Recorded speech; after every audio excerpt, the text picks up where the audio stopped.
Hello and welcome everybody to another episode of Pot Strickland. I'm your host, Shwin and Prez, and this is episode 474. I'm joined, as always, by my co-host Prez, that is at _Presidente on Twitter, but more importantly, at Presidente on Blue Sky. Prez, how you doing? I'm good. I'm mostly thoroughly enjoying the emergence of the greatest nickname for any player on the Knicks this season that has not made its way to the greater internet, but has been percolating on the Strickland's Discord, and that's the whistleblower for Mikal Bridges. The insider. We're going to have Russell Crowe play his role. Yeah, we'll talk plenty about Mikal Bridges and things that were said, conversations that may have been had or never happened, depending on who you talk to. But we do have a guest, first-time guest on the pod. His name is David. That is at dlee43 on Twitter. I went on his podcast, talk about the Hawks and the Knicks last time we showed down with them. David, how you doing? I'm good. How y'all doing? Good. Just trying to get through the last bit here till we get to the weekend. And then we can forget real life exists for a little while. As hard as it may be at these trying times. We're not here to talk about real stuff. We're here to talk about basketball. We're going to do that. But we're going to do that. I do have to make a few announcements. First, the Strickland has a YouTube channel where you may be watching this podcast. If you are not done so already, please like, subscribe to the channel, leave us a comment. That'd be a huge help to us. The Strickland also has merchandise, which you can find on our website at www.strict.land. There's a link that'll take you to merchandise store. There's all kinds of cool stuff that you can find on there, like t-shirts, sweatshirts, hats, coffee mugs, water bottles, you name it. We've got it. The Strickland also has a Patreon, which you can subscribe to. There are a number of different tiers. There's a $6 tier that gets you access to Pot Strickland's podcast that I host every Friday with Prez. You also get access to Takes from Obvious Bozos, a podcast hosted by Andrew Steele, aka Doug, along with Zach Blatter. And you get access to the Strickland Discord where the conversation never stops. There's also a $9 tier that gets you access to Strickland Roll, my solo pod where I rant and rave with the Knicks team more. You also get access to wonderful premium articles by Matthew Marino, one of the best in the business. And you get access to Strictly NFL, which you guessed it, is a podcast about the NFL that is hosted by Konstantin Machkos and Desmond Novak. There are further tiers. There's a $15 tier, $30 tier, $50 tier, and $100 tier that's going through a variety of additional benefits, like listening on a pod recordings, merchandise discounts, and even potentially co-hosting a podcast alongside yours truly one day with that you choose to subscribe. None of this would be possible without you, and none of this would be possible without BetOnline. BetOnline is the world's most trusted betting platform and your number one source for online betting in 2025. Whether you're a seasoned fan or first-time bettor, BetOnline is your ultimate game day companion with the largest selection of odds on everything from NBA and college basketball to the NHL and UFC. BetOnline continues to be your number one sports betting source from every three-pointer to hat trick. BetOnline has you covered with odds, stats, and more for every game, every play, and every win. BetOnline, the game starts here. So the Knicks are now 2-2 on this West Coast trip that they're on. They dropped the first two in LA. They have won the last two, one in a complete demolition of the Kings, who are maybe settling at their true level right now. And then they eked out a pretty massive 1-point victory over the Trailblazers. Obviously, they played the last three games without Jalen Brunson, and that has been a burden to bear, which they have done I'm not going to say completely effectively, but they've definitely deserved credit for emerging with that victory over the Blazers the other night. The Blazers, just to be clear, if you look at their overall defensive rating of the season, it's nothing impressive. But since January 1st, they're actually sixth in the league in defensive rating. So, yeah, like they've been really good, and that was a hell of a win for the Knicks, all things considered, and it was especially a hell of a win because of comments that were made by Mikal Bridges prior to the game. On the morning of the game, after a shoot around or practice or something, Mikal Bridges had these things to say. Sometimes it's not fun on the body, Bridges said before hitting the overtime winner at the buzzer. But you want that as a coach, and also talk to him a little bit, knowing that we've got a good enough team where our bench guys can come in and we don't need to play 48 minutes, 47. We've got a lot of guys on this team that can take away minutes, which helps the defense, helps the offense, helps tired bodies being out there and giving up all these points. It helps just keeping fresh bodies out there. Bridges said Thibodeau was receptive, but sometimes I think he just gets in his ways. I think he's not arguing about it. Sometimes I think he just gets in his ways and he gets locked in. He just wants to keep the guy out there, Bridges said. Sometimes you got to tell him, like Landry Shamet, for example, or somebody, keep him out there. They're playing well. So continues to go on. I think it's something you never really get used to. Your body's going to feel how it is every year, but I've been a part of it for a while, knowing how to take care of my body to those situations and just trying to do as much as I can. And while that garnered most of the focus of people's attention because of the never-ending discussion, David, I know when we went on when I came on your pod, we talked about Tibbs and minutes and all those things too. A constant discussion around the NBA and obviously among Knicks fans now for years. This is what I thought was a lot more interesting, though. This is the final little thing that Bondi had in his article. I think there's a lot more of it I can still show, Bridges said. I think that goes within it a lot. Things that are systemic or schemes offensively and stuff, just trying to find the right situations and trying to make the right read every time I get a chance.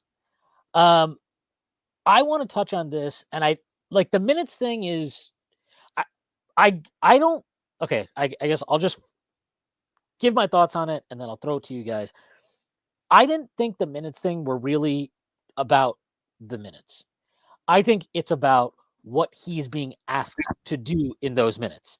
And my issue and my issue the entire year has been like, you're asking, like, the entire scheme for most of the season over the last 4, this has changed, by the way, and thank God.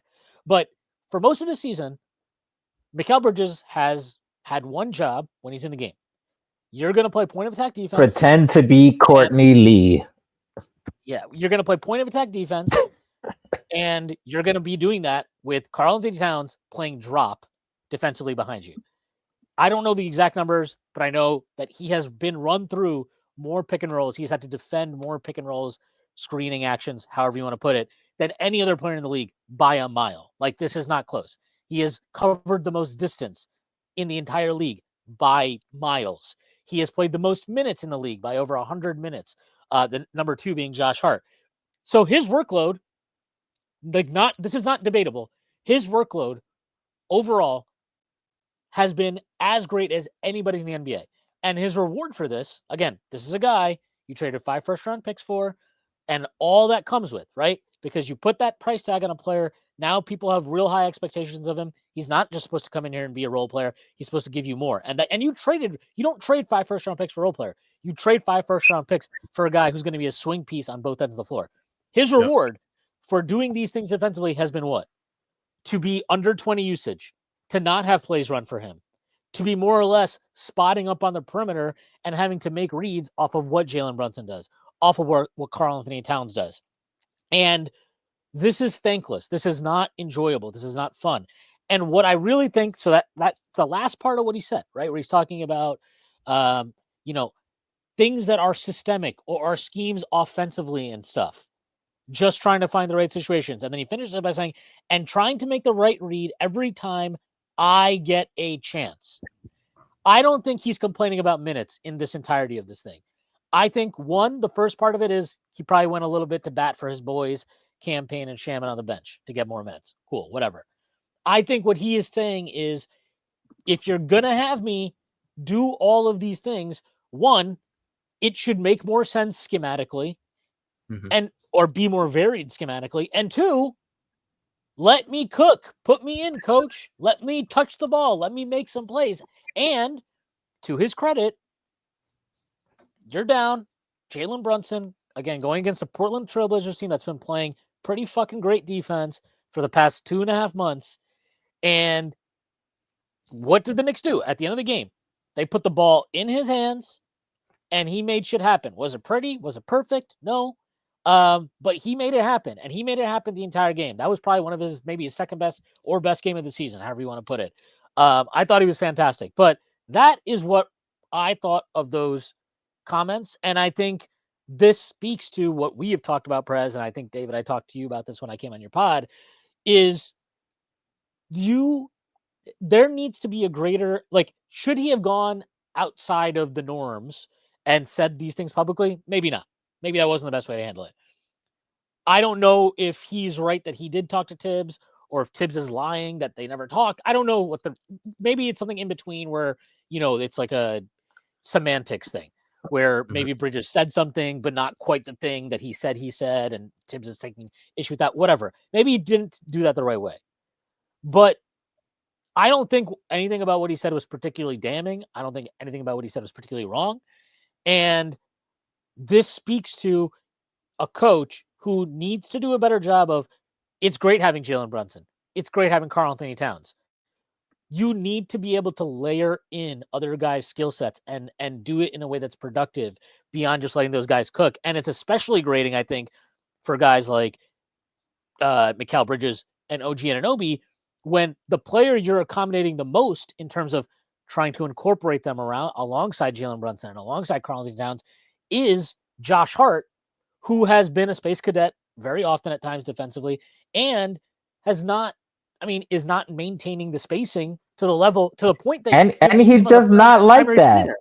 He's just not Right. like that. OG Anunoby's a borderline all-star. Mikal Bridges was the guy. Like, on a basic just play fucking basketball in the park level, it's like, okay, why is this guy fucking having the ball so much? Like, they understand from a basketball perspective, but like, they're still human beings, you know?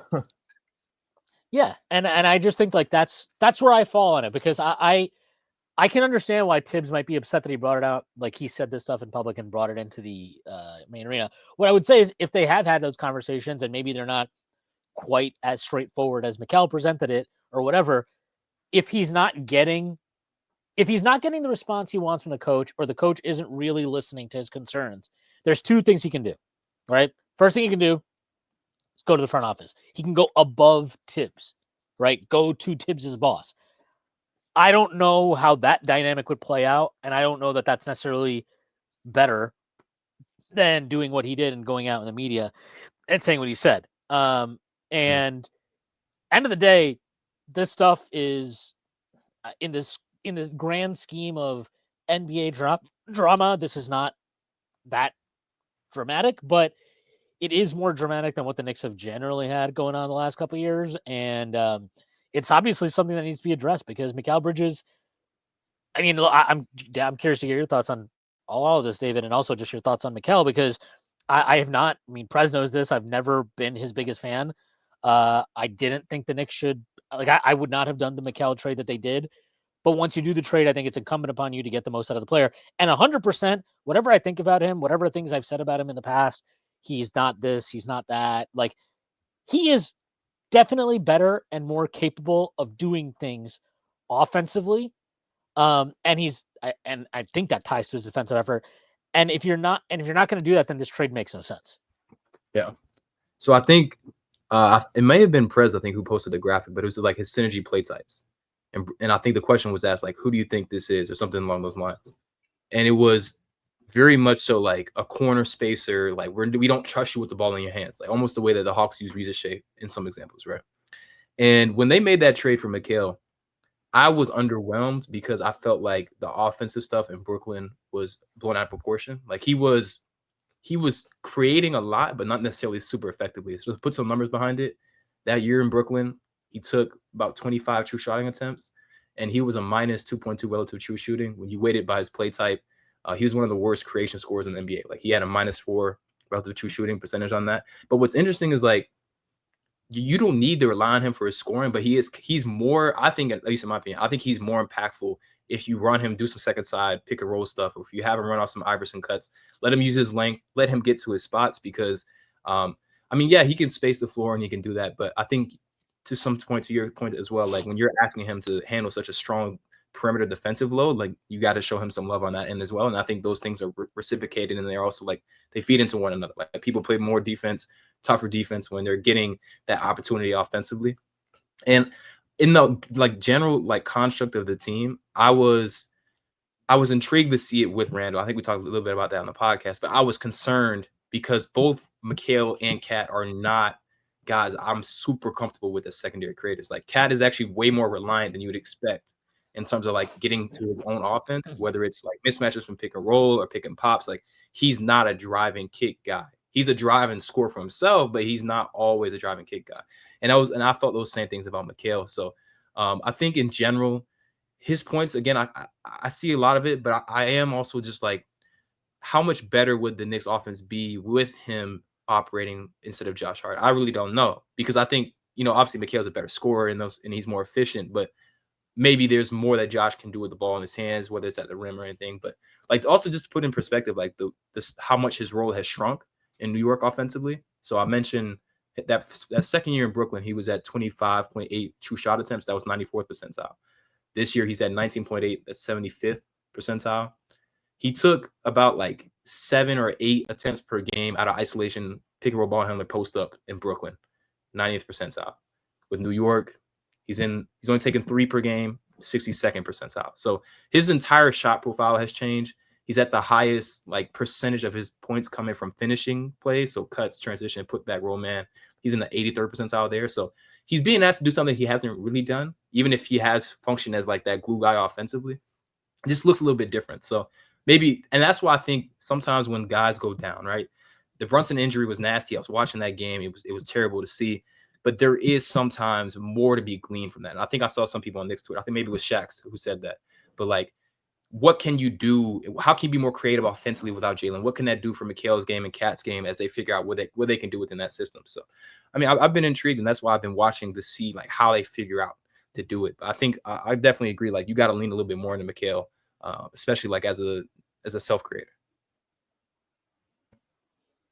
It's funny because this is kind of like Tibbs always experiments more when he has to because of injury, and it's always fucking annoying because it always takes some injury for him to discover, oh my god, Joakim Noah can pass, or oh my god, Mikal Bridges can do stuff actually with the ball.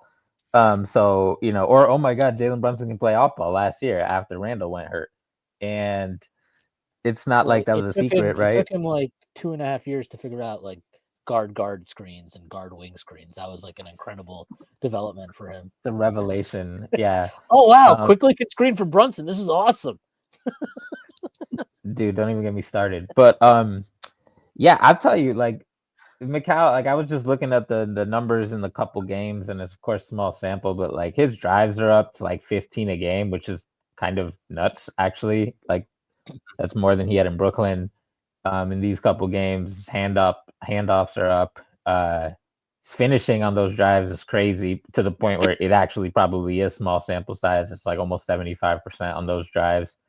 The way he's moving. I talked about this on the last pod with Shwin, but like he gets like energized on both ends when he's more involved. Like you can see him like getting in guys' shirts a little bit more when he's moving on the other end of the court more. I was looking at the speed numbers because NBA.com tracks that stuff, and his like actual miles per hour is significantly up on offense since he's been the guy with Brunson out. And so it's just like a lot of little things. And the most shocking part to me, just like I haven't watched any of these fucking West Coast games live because I'm washed and I'm too old for that shit on the East Coast. And because you've been a jinx, so and because I've been a jinx the last couple of times I've watched games live. So as a service to the Knicks community, I've decided to prioritize my sleep instead. Win-win situation for everybody, obviously. But not, he's been like, you mentioned it, David, but like he wasn't really like, he created because he had to in Brooklyn, but he wasn't particularly good at it for scoring, and he wasn't particularly good at it creating for others. And he's been like kind of diming over the last couple of days, like skips, drives, and kicks. Shit that I'm not used to seeing on these Knicks teams because Brunson and Cat, they drive to get buckets. And Josh Hart is the only one who really drives and passes. Deuce drives and passes, but he doesn't get deep into the paint. He like gets to the free throw line and passes. He has no gravity either. Yeah, he's really good at those like baby driving kicks where like somebody like he has like the gravity of a moon. Like it affects them a little bit, and then but he'll be like, gotcha, bitch, and then like find a shooter. So it kind of works out, but you don't want to rely on it too much. But yeah, Mikal, like so in these 3 games, 14 drives a game, passing on 50% of the drives, which is a very high number. And watching the Portland game this morning, like he could have had even more assists. Like he had several great fucking passes out of drives that either the Knicks fumbled or guys just didn't didn't finish the basket or the spot up opportunity. I thought He had- actually he in had the first two late. half. He had 2 late in the game. He had one to Deuce in the corner. That shot went rimmed in and out. And then he had one, I think, in overtime to OG, where OG, like, because he had to, like, shoot. It was a little fast. So OG, Yeah, like, yeah. airballed it. Yeah. He had a couple of those throughout the game, and like it speaks to him having a good process about it, right? That like even when guys were missing, he kept doing it. And it's like David was saying, he wasn't like doing this out of isolation, like just Allen Iverson breaking someone down and then kicking it out. This guy would do like a lap around the court, get a handoff from Hart. I thought Hart and him had really good handoff chemistry. We always talk about like how we have to use Hart for Brunson and Cat because they don't give a shit about Hart, and he gets better at it. But sometimes we don't. We just let him kind of chill as if he was a good shooter.